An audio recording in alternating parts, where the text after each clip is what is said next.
The snow fell in thick, silent curtains over Silverton, Colorado, as 25-year-old Ellie Monroe sat alone on a frozen bench at the edge of town. The bus stop shelter offered little protection from the wind that cut through her thin coat like a blade. Her fingers had gone numb 20 minutes ago. She didn't care. In her pocket was a letter.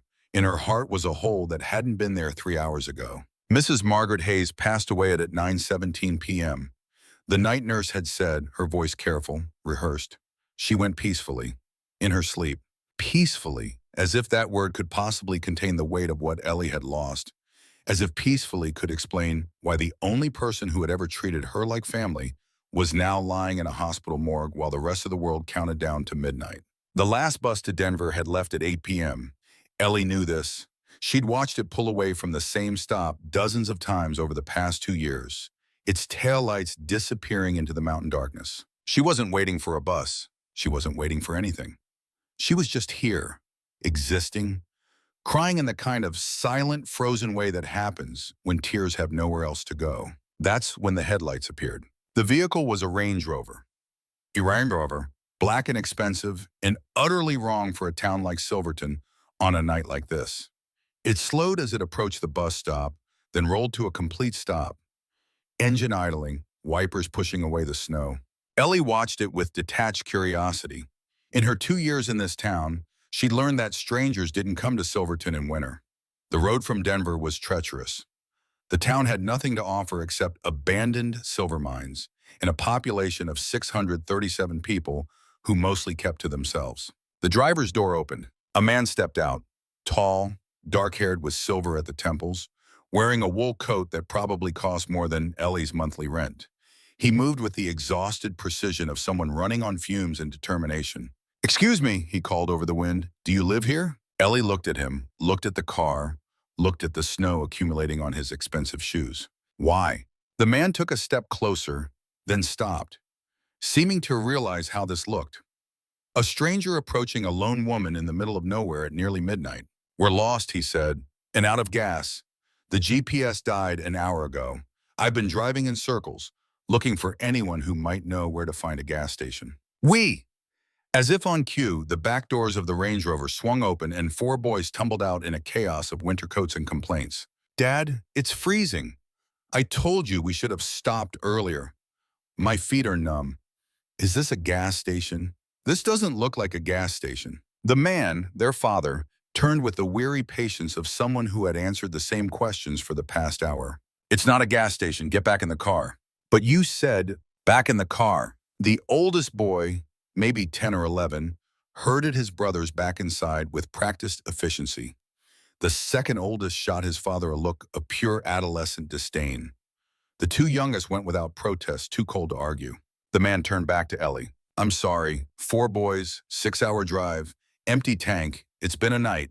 Despite everything, the letter in her pocket, the grief sitting on her chest like a stone, the cold that had seeped into her bones, Ellie felt something shift. 4 boys lost in a blizzard on New Year's Eve. "The gas station closed at 6 o'clock, she said. "Won't open until tomorrow. The nearest one that might be open is in Durango, but that's 50 miles on a mountain road in this weather." The man's jaw tightened. He looked at the Range Rover, at his sons visible through the fogged windows, and Ellie saw something cross his face that she recognized. Fear. The kind that came from having people depending on you and no way to protect them.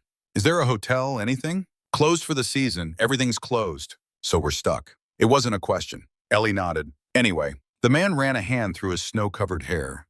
He looked at the sky, at the relentless white coming down, and let out a breath that fogged in the frigid air. "Okay, we'll sleep in the car. It'll be cold, but we have blankets." "No." The word came out before Ellie had decided to say it. "It's minus 15 degrees. With wind chill closer to minus 25. Even with the engine running, you'll burn through whatever gas is left in an hour.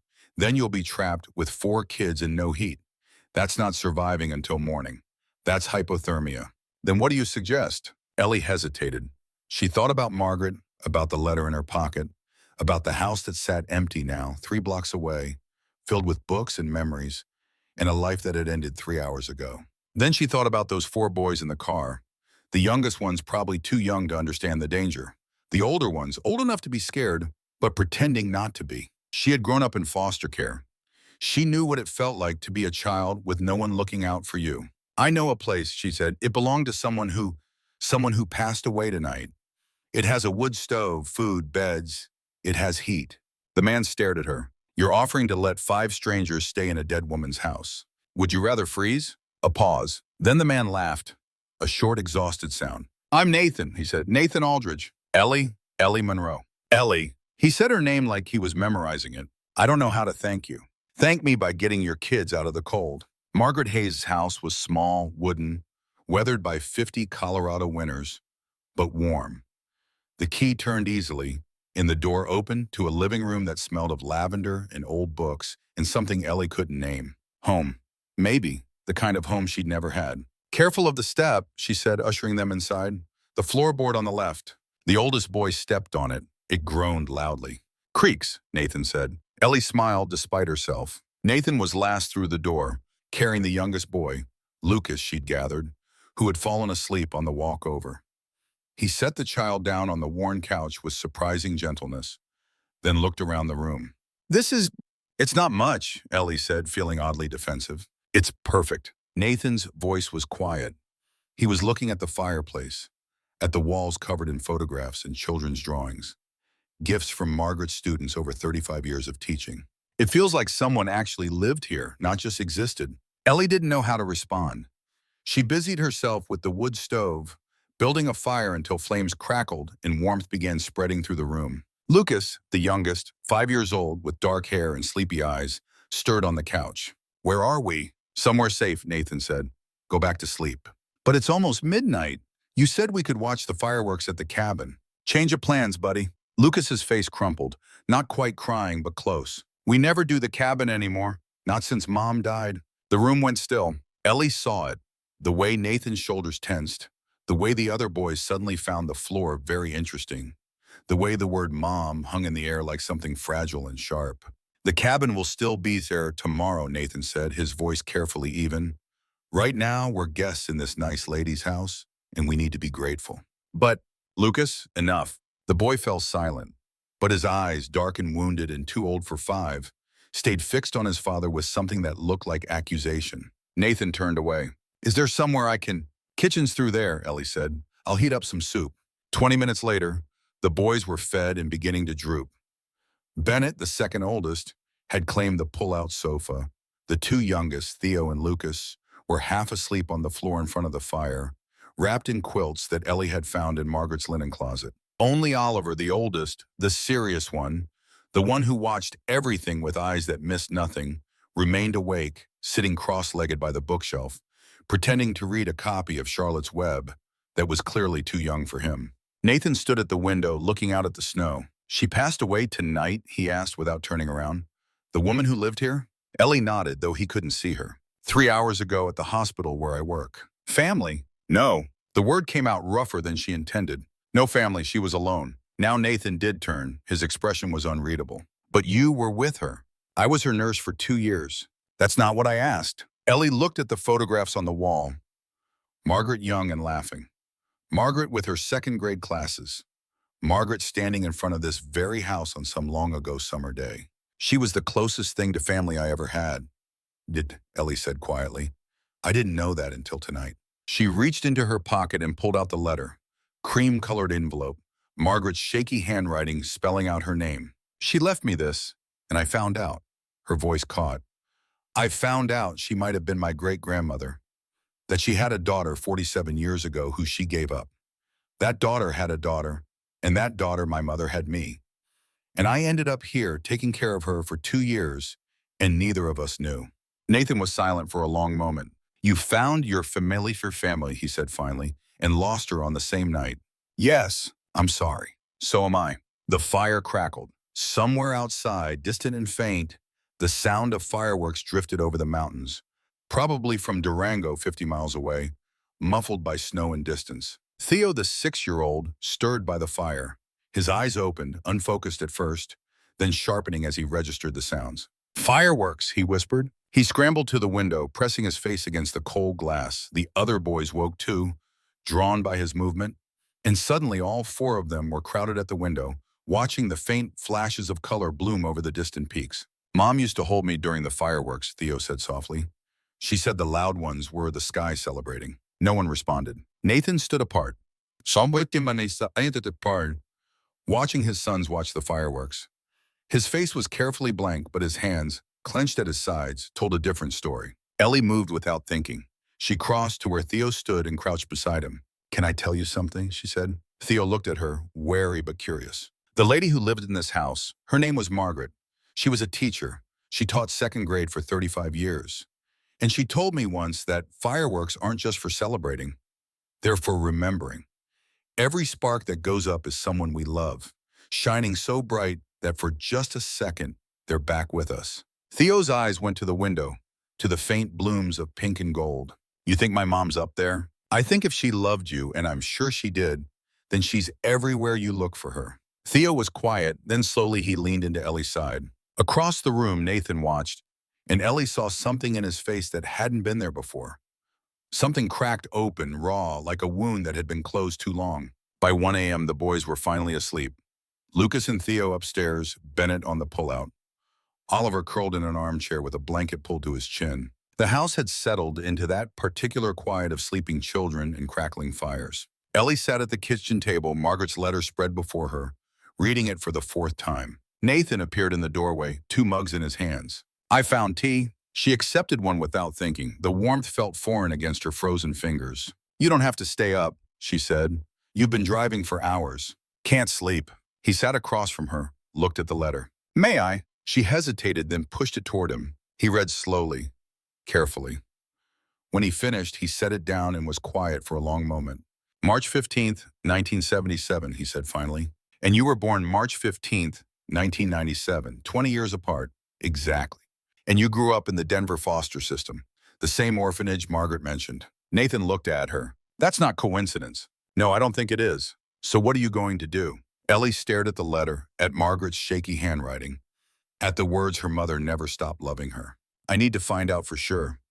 I need records, birth certificates, adoption papers, anything that proves the connection. But the hospital records office is closed until January 2nd, and the orphanage records are sealed. I can help with that. Ellie looked up sharply. What? I have lawyers, investigators, people who can cut through bureaucratic red tape faster than you'd believe. If there's a paper trail connecting you to Margaret Hayes, they can find it. Why would you do that? You don't know me. You opened a dead woman's house to a stranger and his 4 kids on the coldest night of the year. You sat in a snowstorm crying alone, and when I asked for help, you helped. You hugged my son when he was missing his mother. Nathan met her eyes. I'd say you've earned a favor. This isn't a favor. This is my whole life. This is finding out who I am. I know. His voice was quiet now. When my wife died, I had to figure out who I was without her. It's been 3 years. I'm still figuring it out. He paused, looking down at his hands. Her name was Catherine. She died of lupus. Slow, then fast, then gone. She was the one who made everything work. The kids, the traditions, the holidays. She baked cookies at Christmas. She built blanket forts on snow days. She made every trip to the cabin feel like an adventure. And when she died, I buried myself in work. Hired people to do the things she used to do. Told myself I was coping. He laughed, but there was no humor in it. I wasn't coping. I was hiding. Ellie thought about the 4 boys sleeping in the other room. About the way Lucas had said, we never do the cabin anymore. About the distance between Nathan and his sons, visible even in the small moments. They miss you, she said. Not the cabin, not the traditions, you. Nathan's jaw tightened. I know. Oliver's been keeping a journal. He showed it to me last month. Page after page of all the ways I've failed them since Catherine died. He shook his head. I'm trying. This trip, the cabin, New Year's together. It was supposed to be different. A fresh start. And then I got lost in a blizzard and ran out of gas. Story of my life lately. He managed a small smile. But then I found you. And you found us a place to stay. And my son smiled at fireworks for the first time in 3 years. He paused. Maybe getting lost isn't always bad. Ellie looked at him. Really looked for the first time.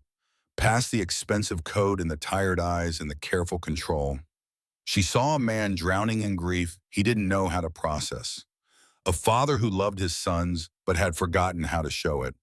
a widower trying to rebuild something from the wreckage of his life. She saw herself. "I grew up in foster care," she said quietly. 14 homes in 18 years. I never knew my parents. Never had anyone who stuck around long enough to call a family. And then I came here to Silverton and I met Margaret, and she treated me like I mattered, like I belonged to someone. You did belong to someone, you belonged to her. I didn't know that. That's the worst part. I was with her for 2 years. 2 years of reading to her, talking to her, holding her hand, and I never asked the one question that might have changed everything. I never asked if she had family. I was afraid of the answer. Afraid to know she belonged to someone when I didn't belong to anyone. You couldn't have known. I should have asked. I should have. She stopped, pressing her palms to her eyes. I spent my whole life thinking I was alone, and I wasn't. I had family all along. I just didn't know it until it was too late. Nathan reached across the table, his hand covering hers. Warm, steady, present. "It's not too late," he said. "She's gone, but her story isn't. The truth is still out there, and I'm going to help you find it." Why? Because everyone deserves to know where they came from. And because he hesitated, then continued, because maybe helping you will help me figure out how to help my kids, how to stop hiding and start being their father again. Ellie looked at their hands, at the way his fingers wrapped around hers. This man, this stranger she'd met 3 hours ago, was offering her something no one had ever offered before. Hope. Morning came gray and cold, but the snow had stopped. Nathan's Range Rover sat in front of Margaret's house, buried under a thick white blanket. "Gas station opens at 8, Ellie said, standing on the porch with a cup of coffee she didn't taste. "You could make it to Durango by noon." Nathan stood beside her, watching the boys throw snowballs in the front yard. Lucas was shrieking as Bennett pelted him. Thea was building something that might have been a snowman. Oliver stood apart, watching his brothers with an expression Ellie couldn't read. "We're not going to Durango," Nathan said. Ellie turned to look at him. "What?" "The hospital records office opens January 2nd. That's 2 days from now. My team can have preliminary information before then, but you'll need to be here to verify it, to fill in gaps, to make official requests." He paused. "I'm not leaving you alone with this. Nathan, you have 4 kids. You promised them. I promised them we'd spend New Year's together. I didn't specify where." He turned to face her. "Oliver is old enough to understand that sometimes plans change for important reasons. The younger ones will follow his lead, and honestly, they seem to like it here better than any cabin." As if to prove his point, Lucas came running up to the porch, snow in his hair and joy in his face. "Dad, Miss Ellie, there's a piano inside, a real one. Can I play it?" Ellie felt something twist in her chest. Margaret's piano, the one she'd played for her students, for herself, for the empty rooms of a house that had been too quiet for too long. "Yes," she heard herself say, "you can play it." The next 2 days passed in a blur. Nathan's legal team, working from Denver despite the holiday, began pulling threads. By January 1st, they'd located the former administrator of the Denver Children's Home, now retired in Fort Collins. By January 2nd, when the hospital finally opened, they'd traced Sarah Hayes through the Colorado Adoption Registry. Ellie sat in a cramped office at Silverton Memorial, Margaret's medical file open in front of her. Nathan sat beside her, his phone buzzing with updates from his team. Sarah Hayes was adopted in 1977, he read from his screen. Family name Collins in Boulder. Changed her name to Sarah Marie Collins. And Nathan's expression shifted, something careful entering his eyes. She died in 1999. Car accident on I-25. She was 22. 22. 3 years younger than Ellie was now. Did she... Ellie's throat closed. She tried again. Did she have a daughter? 2 years old at the time of the accident. Father wasn't listed on the birth certificate. After Sarah died, the child was placed in state custody. Nathan paused. The Denver Children's Home, the same orphanage, the same system, the same cycle of loss and abandonment. "The child's name," Ellie whispered. "What was her name?" Nathan looked at his phone, then back at her. Eleanor Marie Collins, born March 15th, 1997 at Denver General Hospital. Mother, Sarah Marie Collins. Eleanor. Ellie's birth certificate, the original one, the one she'd seen once when she was 16, had said Eleanor Marie Collins. She'd always assumed Collins was a random surname assigned by the state. She'd never known it was her mother's name. Her mother, Sarah, Margaret's granddaughter, which meant Margaret wasn't just someone who had treated Ellie like family. Margaret was her great-grandmother, and they'd spent 2 years together without knowing. Ellie didn't remember leaving the office, didn't remember walking down the hallway, past the nurse's station, past the room where Margaret had died 4 days ago. She found herself outside in the cold, the hospital's brick wall rough against her back, her breath coming in ragged gasps. She'd had family, real family, not just the foster parents who'd taken her in for a few months before deciding she was too much trouble, not just the group homes that were too crowded to care, real blood family, a great-grandmother who had spent 47 years searching for the daughter she'd given away. And that daughter, Sarah, had grown up, had a child of her own, and died at 22 on a highway, leaving behind a 2-year-old who would grow up thinking she was completely alone in the world. The system had failed them, all of them. Margaret searching for Sarah, Sarah dying before she could find her roots, Ellie growing up without knowing she had any roots at all. And then, improbably, the system had brought Ellie to Silverton, to a job at this hospital, to Margaret's bedside. They'd found each other. They just hadn't known it. Nathan appeared beside her.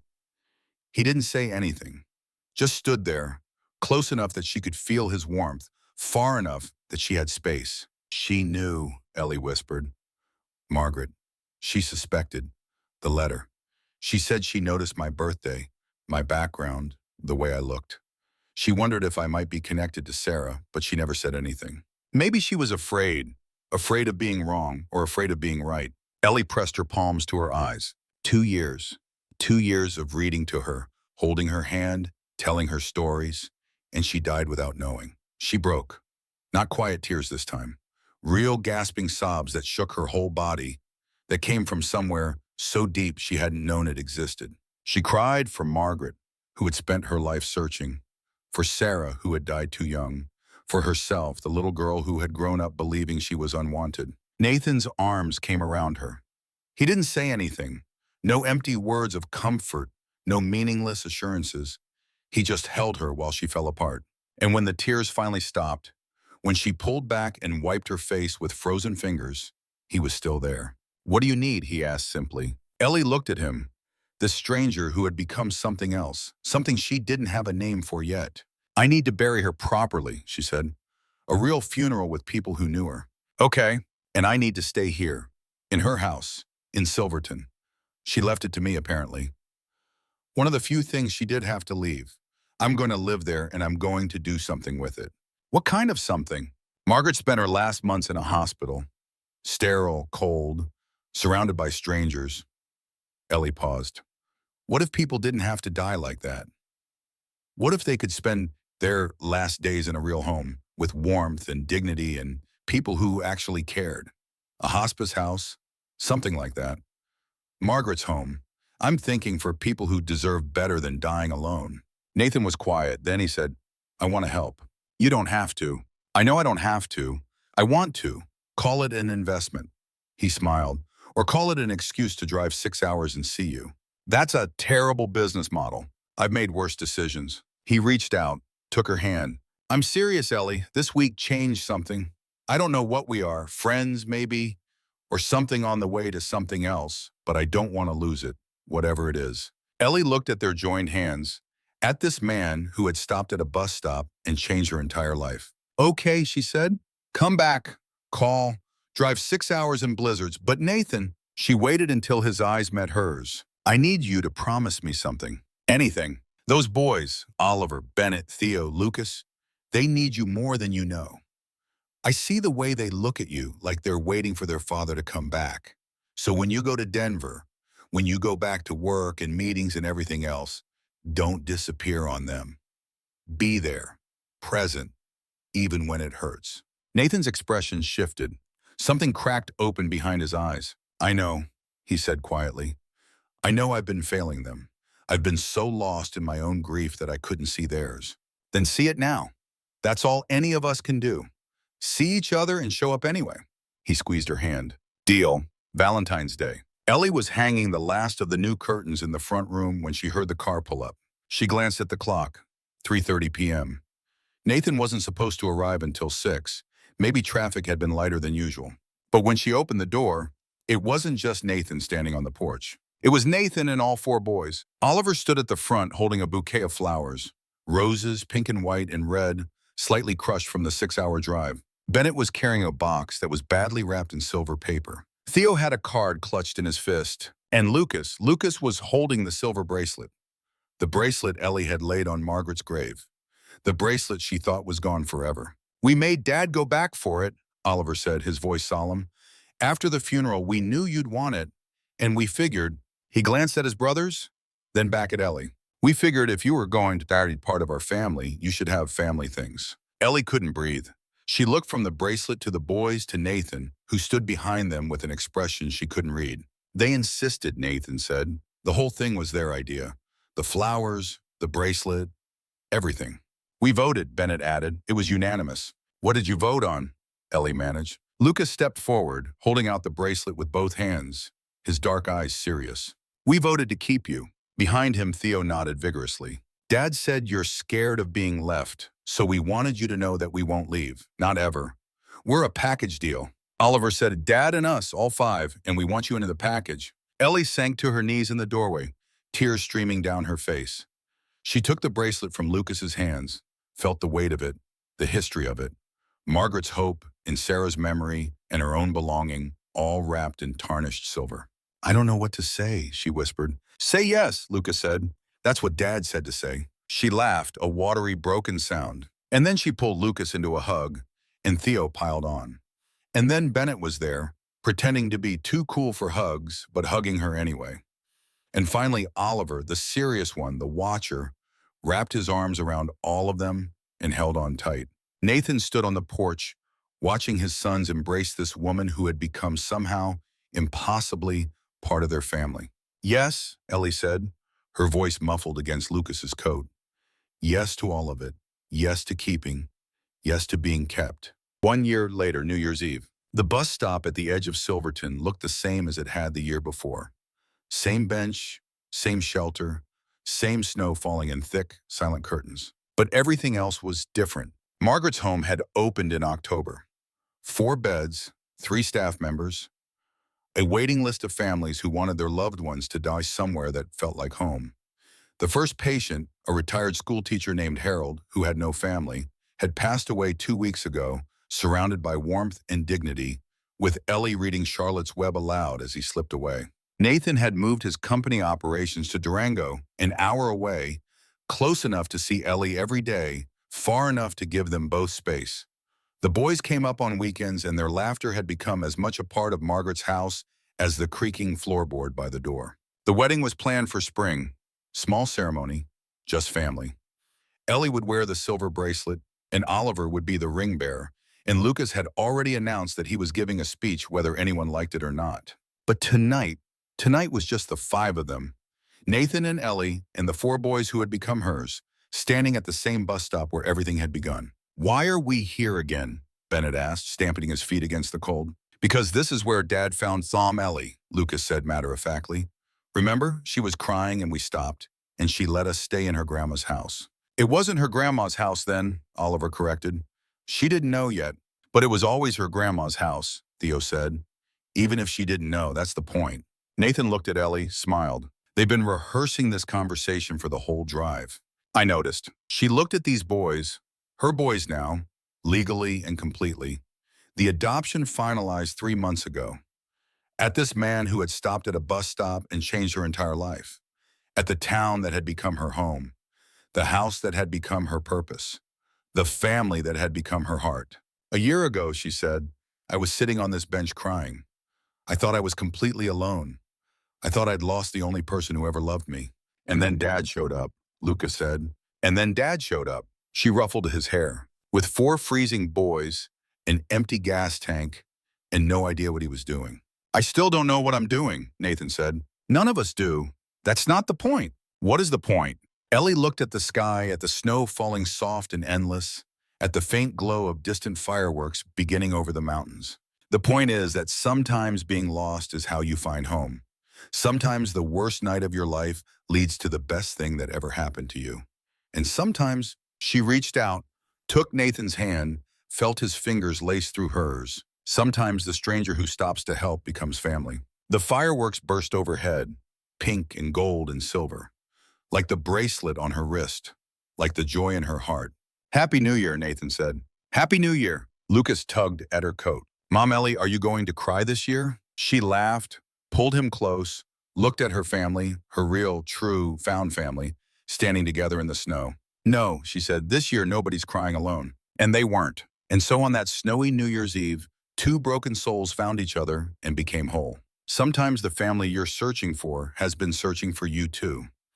In the hush of a snowy New Year's Eve, where a single cry once echoed across a frozen bench, Ellie Monroe discovered that family isn't something you're born into. It's something you choose over and over, even when the world has taught you to expect abandonment. She had spent 25 years believing she was alone, carrying the invisible weight of a mother she never knew, a grandmother she never met, until a stranger's headlights cut through the storm and four boys tumbled out of a car, bringing with them chaos, warmth, and the kind of love that doesn't ask for permission to arrive. Nathan had been drowning in his own grief, a father who loved fiercely but had forgotten how to show it, until a toddler's outstretched arms and a woman's quiet courage reminded him that showing up is the bravest thing any of us can do. Together they rebuilt not just a house but a home, where grief was held, where children laughed again at fireworks, where a silver bracelet worn by generations became the quiet promise that no one would ever be left behind again. Because sometimes the family you've been searching for your whole life has been searching for you too, across miles, across years, across the silence of unspoken loss. And when you finally find each other, it isn't with fireworks or fanfare. It's with small, trembling choices. A door opened in a blizzard, a hand reached out in the dark, a whispered yes, when every instinct screamed run. That yes became everything. It became bedtime stories and shared blankets and the sound of little feet racing through a house that finally felt alive. It became Nathan learning to stay present, Ellie learning she was worthy of being kept, and four boys learning they could trust love to arrive and remain. In the end, what began as a night of tears on a bus stop bench became a lifetime of belonging, proof that even the coldest, loneliest moments can be the beginning of the warmest homecoming we'll ever know. What part of Ellie and Nathan's journey made your heart ache the deepest or hope the brightest? Have you ever been the person who opened a door in someone's storm, or been the one who finally found someone willing to stay? Share your own story of chosen family, second chances, or love that arrived when you thought it never would in the comments below. I read every single one, and they always leave me breathless with wonder. And if tales like this of grief transformed, strangers becoming forever, and the quiet miracle of being truly wanted move you the way they move me, hit that subscribe button, turn on notifications, and let's keep finding these reminders together. Sometimes the family we need most is the one that chooses us when we least expect it.